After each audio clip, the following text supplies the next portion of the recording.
Hey folks, welcome back to another video. You join me and the boy, you can probably see him in shot, on a sunny warm day in North Wales. It's the first day of spring today, in the UK at least, the 20th of March.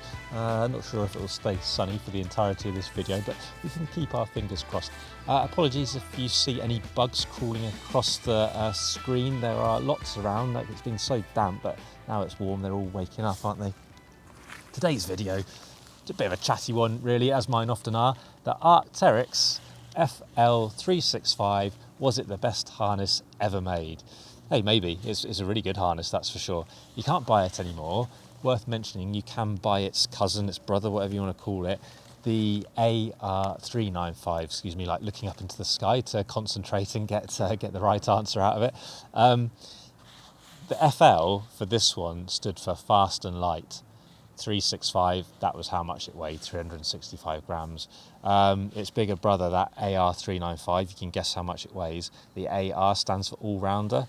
The only real difference is this one doesn't have adjustable leg loops, whereas the AR does, and you can't buy this one anymore. You can only buy that one with adjustable leg loops. I'm sure you can find these somewhere, you know, a shop that's had some in the storeroom for Yonkers or whatever, but you can't buy it from Arcteryx anymore, I don't believe, at least anyway. 2015 this first came out. I think I probably got mine around then, and I was, you know, working as an instructor then, not much money. It's an expensive harness, £140 it retailed for. I suspect I got either a discount or, you know, it was in the sale or something, but I remember buying it and being really happy with it, dangling around in it at work and play, just thinking this is a comfortable harness and like a really good bit of kit that feels like it was going to last a long time, and it has lasted a long time. I don't use it anymore.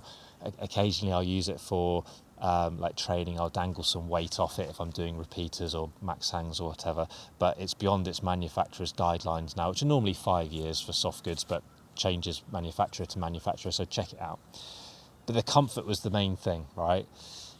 Look how wide this waist belt is. It's massive, isn't it? To compare it to the one I'm currently using and reviewed the other day, the Blue Ice Halo, you can see it's actually quite a lot more material, isn't there? Because it's actually quite a similar construction. The webbing stuff terminates around about there, and then it goes into what Arcteryx call warp technology, which is a load of bits of yarn, which I don't think, you may be able to see it on the camera, but it's that like crisscross of yarn, similar to that Blue Ice one. So that basically means it spreads the load across the whole belt, and the same in the legs as well. And I found it super comfortable. Now, I read a few reviews this morning just to make sure I had my facts and things right before I waffle on about it. And actually a lot of reviewers though said that it wasn't so comfortable because it was so high, this bit on the body. They found it like dug into their kidneys a bit more. So I always say with harnesses and rock shoes, anything like that, try them on. Just because it's comfortable for me does not mean it will be comfortable for you. So go to a good shop like outside or wherever and dangle in that harness that you're going to buy, because you'll get an idea of if it's comfy then or not.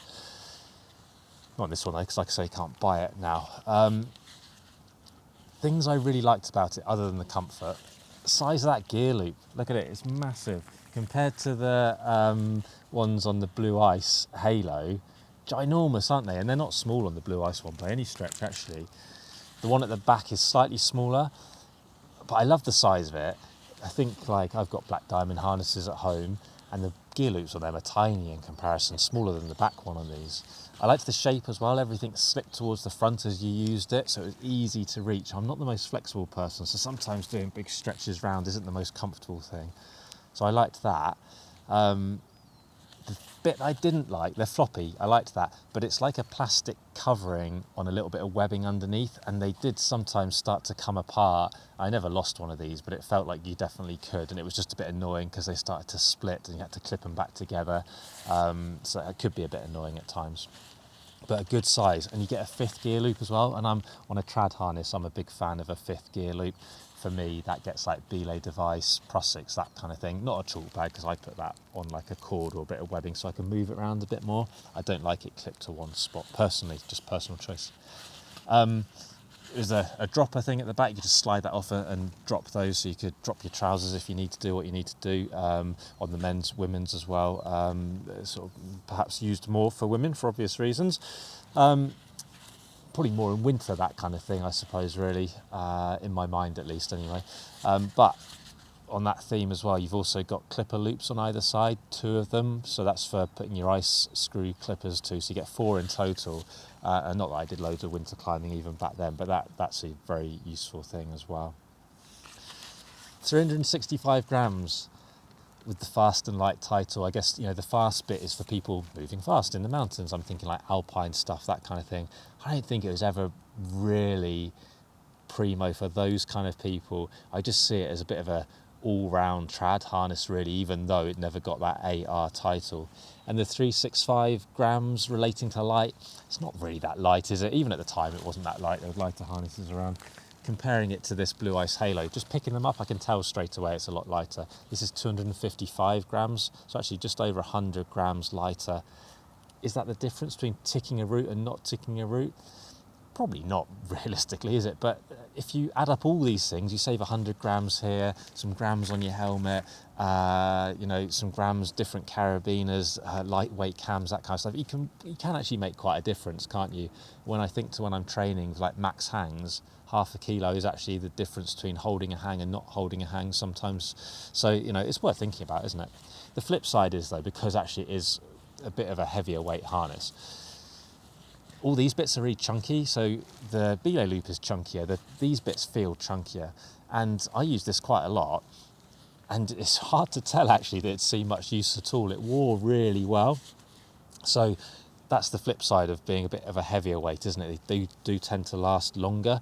So like I say, whilst you can't buy this anymore, which is why I've sort of featured it as, was it the best harness ever made in the past tense, you can buy, like I say, that Big Brother, the 395, and I would say it's, if you want that chunkier harness, it's well worth checking out.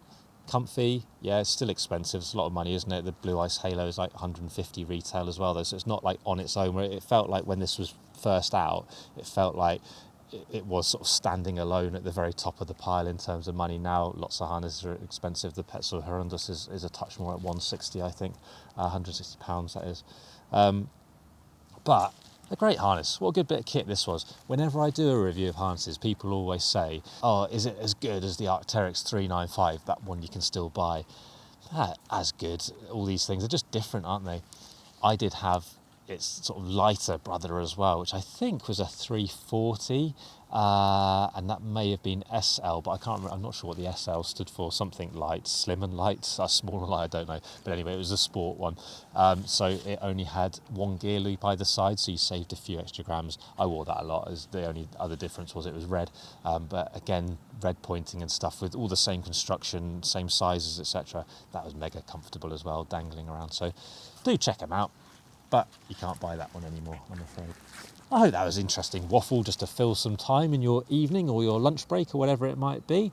I'm going to go and do a more geeky technical video about a belay method in a minute, but there's some people in my spot. There's never people in this spot, but I shall go and see if they're gone and get on with that one in a moment.